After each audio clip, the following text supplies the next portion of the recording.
Assalamualaikum warahmatullahi wabarakatuh. Kembali lagi bersama saya di channel Sahabat Holistik. Dan pada kali ini kita akan membahas satu tanaman dan juga merupakan tanaman ini bisa dikatakan sebagai tanaman bunga yang ditanam di taman-taman di sekitar rumah kita.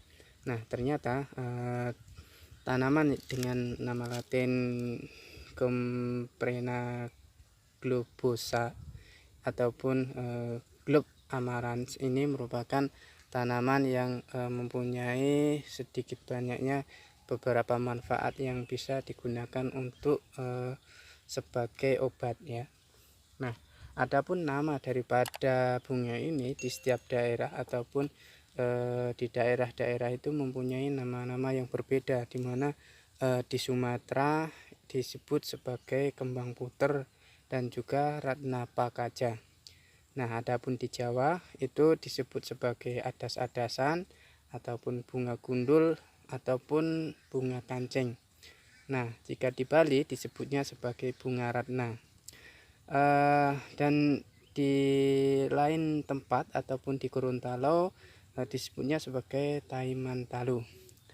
Nah, sahabat holistik, morfologi daripada tanaman ini yaitu herba dengan tinggi kira-kira dapat mencapai 1 meter ya, berbatang tegak, berwarna hijau kemerahan ya, seperti Anda lihat bahwasanya batangnya berwarna hijau kemerahan.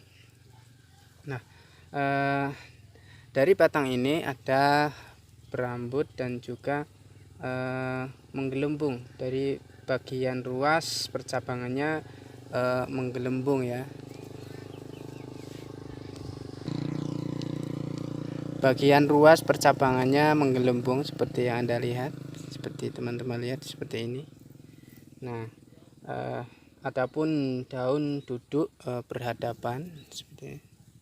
Daun duduk berhadapan dan berbentuk bulat telur sungsang ataupun sampai memanjang. Nah, dan panjangnya ini antara 5-10 cm dan lebar 2-5 cm.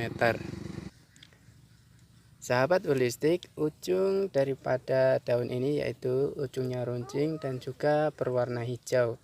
Dan daripada daun ini mempunyai rambut putih kasar di bagian atas dan halus di bagian bawah. Bunga daripada tanaman genep ini yaitu berada pada di ujung ketiak, di mana warna dari bunga ini berwarna keungu-unguan ataupun merah tua ya, dan dengan putih dan benang sari berwarna kuning kecil. Adapun biji daripada tanaman ini yaitu sangat kecil, berwarna coklat ataupun hitam. Nah, teman-teman bisa lihat. Sahabat holistik, bagian yang dapat dimanfaatkan pada tanaman ini adalah seluruh dari bagian tanaman, di mana tanaman ini mengandung kompresin 1, 2, 3, 4, dan 5, di mana juga mengandung amaratin serta minyak atsiri, flavonoid, dan saponin. Adapun penyakit yang bisa diobati dengan mengkonsumsi tanaman kenop ini yaitu penyakit asma, penyakit luka terpukul ataupun koreng, dan juga kencing tidak lancar. Sahabat holistik, tanaman ini ternyata memiliki rasa manis dan netral serta memiliki efek samping sebagai anti batuk, menghilangkan sesak, dan pengobatan pada radang mata. Nah, tanaman ini ternyata tanaman yang biasa ada di pekarangan dan ditanam sebagai tanaman hias dan tumbuh liar ataupun biasa kita temui di ladang yang merupakan ladang yang cukup terdapat sinar matahari. Adapun daun bunga kenop ini bisa dikonsumsi sebagai sayuran ya. Adapun cara penggunaannya, di mana kita akan membahasnya 3 dengan cara penggunaan untuk mengobati asma, untuk mengobati luka, dan juga untuk mengobati kencing yang tidak lancar.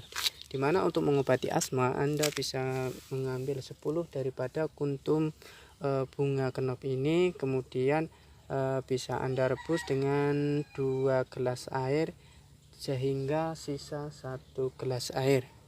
Dan juga Anda bisa meminumnya setengah gelas setiap kali minum pagi dan sore. Adapun cara yang kedua yaitu dengan cara melumatkan tanaman segar ini secukupnya ya. Dan dari lumatan itu dipakai pada bagian tubuh yang sakit ataupun yang luka. Dan juga bisa Anda rebus untuk mencuci luka ataupun koreng. Nah, yang ketiga yaitu bisa kita gunakan untuk mengobati kencing yang tidak lancar. Caranya yaitu dengan merebus bunga kenop ini 5-10 gram dalam 3 gelas air bersih, dan direbus sampai tersisa 1 gelas. Nah, setelah dingin saring dan kita bisa meminumnya 2 kali sehari, masing-masing setengah gelas untuk mengatasi gangguan pada kencing yang tidak lancar. Sahabat holistik, adapun kontraindikasi daripada tanaman kenop ini belum ditemukan literatur yang menyebutkan adanya kontraindikasi maupun efek samping daripada konsumsi bunga kenop ini. Namun sebagai sikap kehati-hatian ataupun sebaiknya beberapa hal yang perlu kita waspadai agar tidak terjadi hal yang tidak diinginkan, maka untuk wanita hamil dan menyusui tidak mengkonsumsi ramuan ini. Dan yang kedua, untuk anak-anak sebaiknya tidak mengkonsumsi dengan dosis yang berlebih sebelum berkonsultasi kepada herbalis ataupun dokter yang ada di sekitar Anda. Terima kasih, semoga ini bermanfaat. Terima kasih dari saya. Wassalamualaikum warahmatullahi wabarakatuh.